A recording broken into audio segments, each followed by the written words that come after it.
bus for the game. Yeah, it sounded like fun. It'd be a whole weekend away from home. But you couldn't imagine how they fit 6 people in one compartment.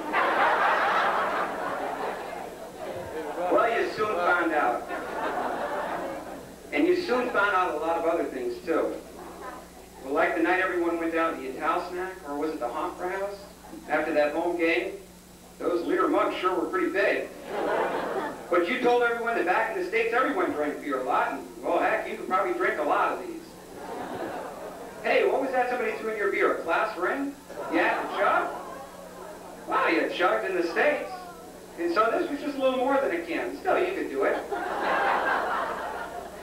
You raised the glass and everyone cheered you on. And about halfway down, your nose started burning. You had to put the mug down. God, was that a lot. There was no way anybody could do that. Well, everyone laughed and turned to the next person, a senior, who put it down in less than 30 seconds.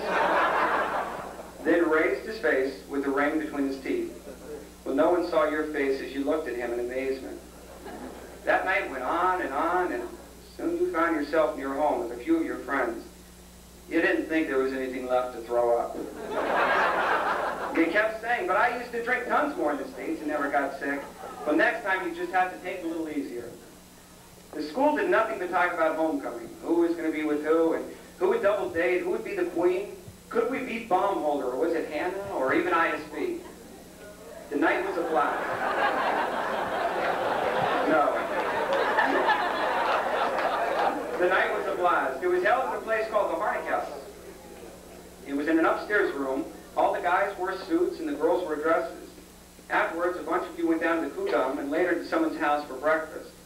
And then it was home. But not before a kiss. That was your first in Berlin. As you lay in bed that night, you thought about these past few months and your date that night, but you weren't sure what you could really like. You were glad you went, but you didn't know what you were going to do about your steady in the States. And with that, you rolled over and decided to worry about it in the morning. The New Year's Eve party was a blast. All the beer and dancing, these were really a great bunch of people. His parents were pretty cool, too. Well, you'd have to have somebody to ride you home because U-Bahn stopped at 1 o'clock. It really was a great subway, but too bad, like the subway in the United States, it didn't go all night long. On the way home, you were glad you decided to stay in Berlin for New Year's. This time, you chose your teachers carefully. No way were you going to get stuck with that Rikuski lead. And after hearing how easy Leonard's class was, well, you knew you got Maybe what you do is you take Mr. Peepwood for gym or even Mr. Smith for shop. Oh, well, next year you already decided you would take Mr. Bloom for government.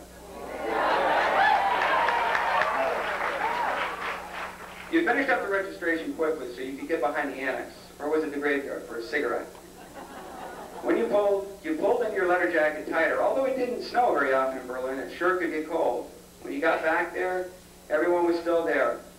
You know, if this school ever wanted to lose every single athlete it ever had, it just had to walk back there in one foul sweep and be done.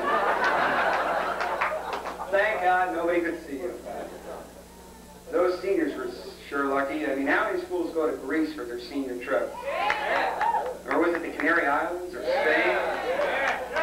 Next year, you're going to make sure that your class went somewhere great, too. When Easter break was over, all those seniors came back so tan. God, were you jealous and psyched, because next year, that's how you would look.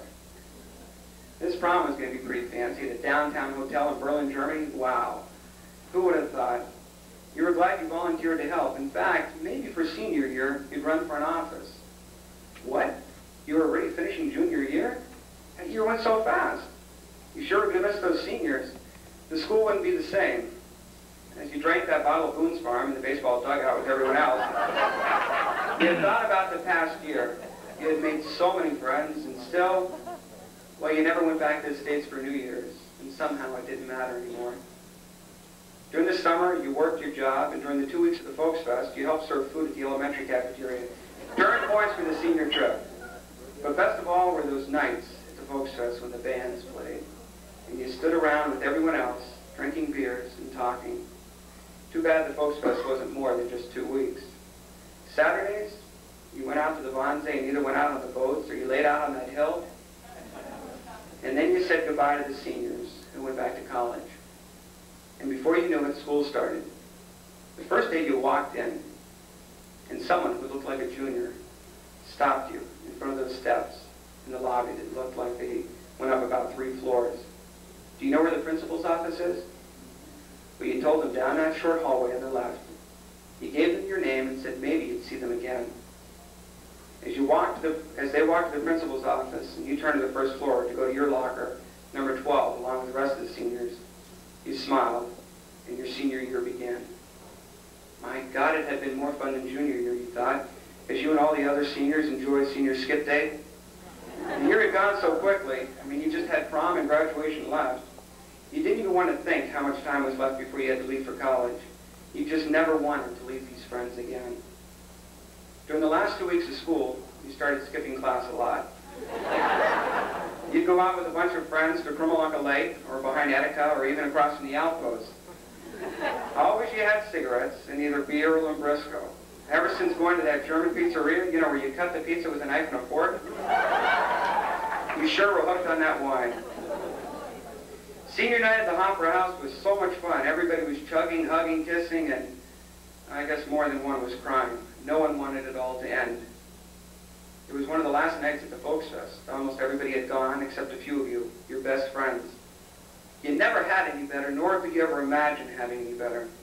Tomorrow you were leaving, you had already cried enough. And as you sat there with your friends, the man playing on stage dedicated this one for you. Over the next years, you thought of everyone often. God, would it be great to have some kind of a reunion where everyone could get together. But how? There was no way that you could get a hold of everyone. Everyone had spread all over the United States. In fact, you had lost contact with many of them. You just didn't even know where to begin. Even just the same, it was too much effort. Oh, one day you got a phone call. It was from a Kim McLean in Maryland. Someone had given her your name, phone number, and address. She was planning a school reunion in August 1987. She already had a lot of names, and she wanted to add yours, too, and wanted you to come. She also asked if you knew anybody else that she could get in contact with. Well, sure you could. And as you hung up the phone, you couldn't believe it. This Kim McLean girl, she was going to do it. She was going to get everybody together for a weekend. And with that, you began remembering those Berlin years.